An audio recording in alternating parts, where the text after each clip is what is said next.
नमस्कार दोस्तों, कैसे हैं आप सब लोग। उम्मीद करती हूँ अच्छे होंगे। Welcome back to my channel study with Neha ma'am. आज मैं आपके लिए लेकर आई हूँ संस्कृत क्लास 8वीं की ये बुक है। इसका चैप्टर नंबर 14 आर्यभट्ट। आज हम इसके क्वेश्चन आंसर करेंगे।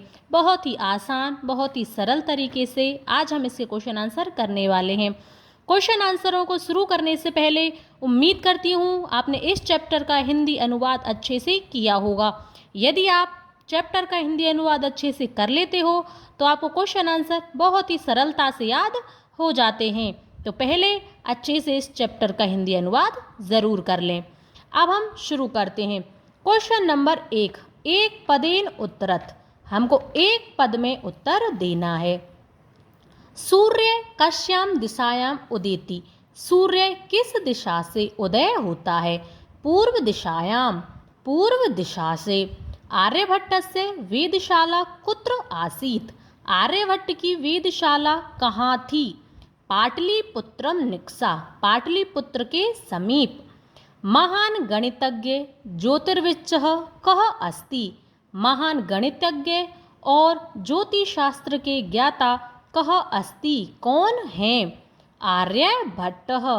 आर्यभट्टेन कः ग्रंथः रचितः। आर्यभट्ट के द्वारा कौन सा ग्रंथ रचा गया? आर्यभट्टीयम्। अस्माकं प्रथमो उपग्रहस्य नाम किम आसीत्। हमारे पहले उपग्रह का नाम क्या है? आर्यभट्टः। अब हमको क्वेश्चन नंबर 2 पूर्ण वाक्य में उत्तर देना है।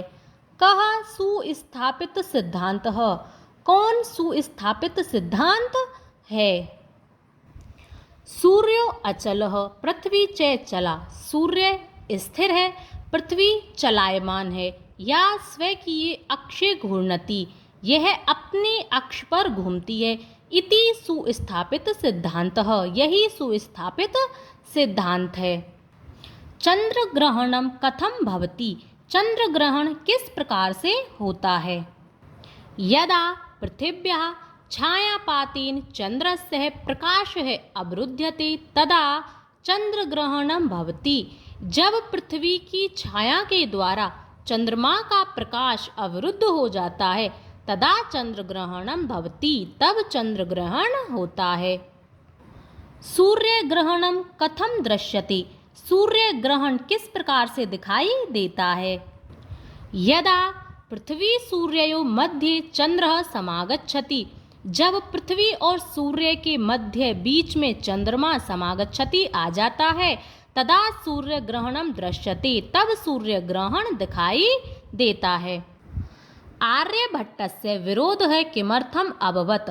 आर्यभट्ट का विरोध किस प्रकार से हुआ? समाजे नूतनानां विचाराणां स्वीकारणे जनाः काठिन्यम अनुभवन्ति।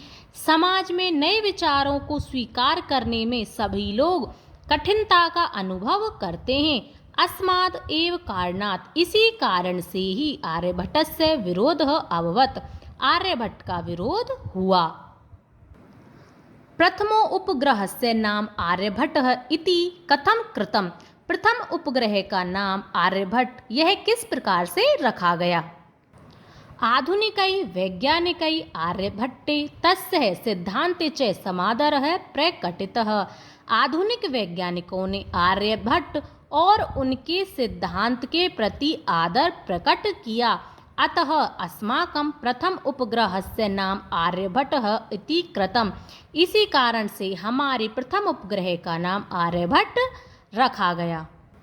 अब देखो क्वेश्चन नंबर 3, हमको यहाँ पर प्रश्न निर्माण करना है।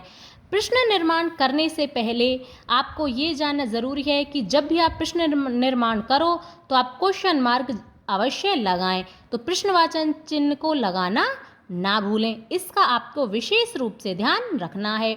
अब देखो, सूर्य पश्चिमायाम दिशायाम अस्तम गच्छति। सूर्य पश्चिम दिशा में अस्त होता है। अब देखो इसका क्वेश्चन बनेगा, सूर्य कौन सी दिशा में अस्त होता है? कस्याम, कौन सी दिशा में?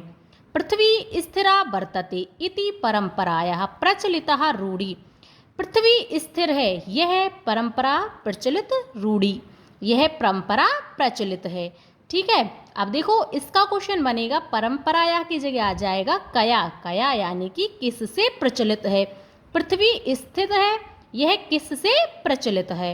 आर्यभट्टस्य योगदानम गणित ज्योतिष है संबंधम वर्तते। आर्यभट्ट का योगदान गणित और ज्योतिष शास्त्र से संबंधित है। अब देखो यहाँ पर आ जाएगा केन। केन यानी कि किससे संबंधित है। आर्यभट्ट का योगदान किससे संबंधित है। समाजे नूतन विचाराणां स्वीकरणे प्राय सामान्य जनाः काठिन्यम अनुभवन्ति। समाज में नए विचारों को स्वीकार करने में प्राय सभी लोग कठिनता का अनुभव करते हैं। तो यहाँ पर आ जाएगा सामान्य जनाः की जगह पर के यानी कि कौन। समाज में नए विचारों को स्वीकार करने में कौन कठिनता का अनुभव करते हैं। पृथ्वी सूर्ययो मध्ये चंद्रस्य छायापातेन सूर्य ग्रहणम भवति। पृथ्वी और सूर्य के मध्य चंद्रमा की छाया आ जाने से सूर्य ग्रहण भवति होता है। तो यहाँ पर आ जाएगा कयो। कयो यानी कि किनके मध्य चंद्रमा के आ जाने से सूर्य ग्रहण होता है। अब देखो क्वेश्चन नंबर 4। अब हमको यहाँ पर मंजूषा में से शब्द चुन करके रिक्त स्थानों में भरने हैं। सूर्य पूर्व दिशायाम उदेति पश्चिम दिशायाम च अस्तम गच्छति। सूर्य पूर्व दिशा से उदय होता है और पश्चिम दिशा में अस्त होता है। सूर्य है अचल, पृथ्वी च चला। सूर्य स्थिर है, पृथ्वी चलायमान है। पृथ्वी स्वकीय अक्षे घूर्णति ही। पृथ्वी अपने अक्ष पर घूमती है। यदा पृथिव्याः छायापातेन चंद्रस्य है प्रकाश है अवरुध्यते।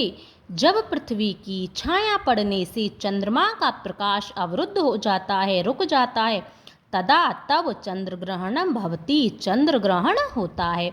नौकायाम उपविष्टः मानवः नौकाम स्थिराम अनुभवति। नाव में बैठा हुआ मानव मनुष्य नाव को स्थिर एक जगह स्थिर अनुभव करता है। क्वेश्चन नंबर 5 हमको यहाँ पर संधि विच्छेद करना है। ग्रंथो अयम।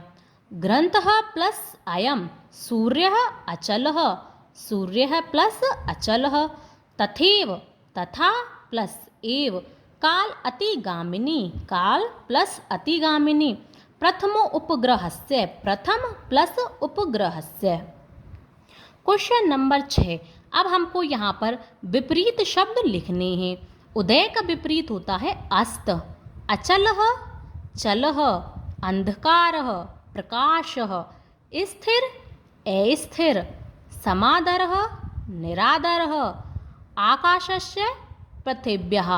और हमको यहाँ पर करना है समान अर्थ, यानी कि समान जिन शब्दों का अर्थ समान होता है वो हमको यहाँ पर लिखने हैं, समानार्थक पद लिखने हैं। संसारे लोके इदानीम सांप्रतम वसुंधरा पृथिवी समीपम निक्षा गणनम आकलनम राक्षसौ दानवौ। अब देखो क्वेश्चन नंबर 7। अब क्वेश्चन नंबर 7 में हमको यहाँ पर ये शब्द दिए गए हैं, इनके अनुसार हमको वाक्य की रचना करनी है। अधोलिखितानि पदानि आधृत्य वाक्यानि रचयत। इन शब्दों के अनुसार हमको वाक्य का निर्माण करना है। सांप्रतम। सांप्रतम बालकाः क्रीडन्ति। निक्षः विद्यालयम। निक्षः उपवनम अस्ति। विद्यालय के निकट बगीचा है, निकट या पास में। परितः विद्यालय परितः वृक्षा सन्ति। विद्यालय के चारों ओर वृक्ष हैं। उपविष्टः कक्षायाम। उपविष्टः छात्रः पठति। कक्षा में बैठ कर के छात्र पढ़ते हैं। कर्मभूमि मम देश एव मम कर्मभूमि अस्ति। मेरा देश ही मेरी कर्मभूमि है। वैज्ञानिकः आर्यभट्टः भारतस्य प्रसिद्धः वैज्ञानिक आसीत्। आर्यभट्ट भारत के प्रसिद्ध वैज्ञानिक आसीत थे। ये था आपका चैप्टर नंबर 14। मैंने बहुत ही अच्छे से, बहुत ही सरल तरीके से आपको इस चैप्टर के क्वेश्चन आंसर करा दिए हैं। उम्मीद करती हूँ आपको अच्छे से समझ आ गए होंगे। एक बार 2 बार इनका अच्छे से रिवीजन कर लेना, आपको बहुत ही अच्छे से ये याद हो जाएंगे। पढ़ाई हमेशा रेगुलर तरीके से करें, रोज़ करें। जब आप खाते हो रोज़, नहाते हो रोज़, खेलते रोज़ हो, सोते रोज़ हो, तो पढ़ाई भी हमेशा रेगुलर ही करें, डेली पढ़ें। जो बच्चा हमेशा रेगुलर पढ़ाई करता है वह बच्चा हमेशा सबसे आगे रहता है, सबसे टॉप पर रहता है। सबसे इंटेलिजेंट वही बच्चा होता है जो रेगुलर पढ़ाई करता है। साल में 365 दिन होते हैं, तो 365 दिन ही आपको पढ़ना है। तो एक दिन भी आपको मिस नहीं करना है, रेगुलरिटी से आपको पढ़ाई करनी है। जब तक आपको कोई चीज़ अच्छे से समझ नहीं आती तब तक आपको उसको पढ़ते रहना है।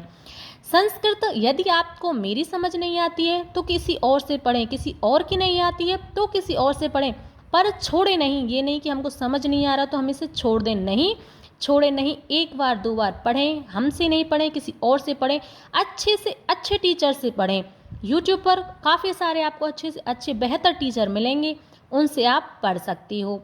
आपके पास ऑप्शन बहुत हैं, आप अच्छे से बेस्ट टीचर से पढ़ो जो आपको अच्छे से समझा सके। आपकी पूरी लाइफ का सवाल होता है, तो बेहतर है अच्छे टीचर से ही आप पढ़ो। यदि वीडियो अच्छा लगा हो तो लाइक करें, शेयर करें, चैनल को सब्सक्राइब करना ना भूलें। यदि पढ़ाने का तरीका थोड़ा सा भी पसंद आया हो तो अच्छे अच्छे कमेंट्स करें। अब हम मिलेंगे नेक्स्ट वीडियो में, तब तक के लिए धन्यवाद।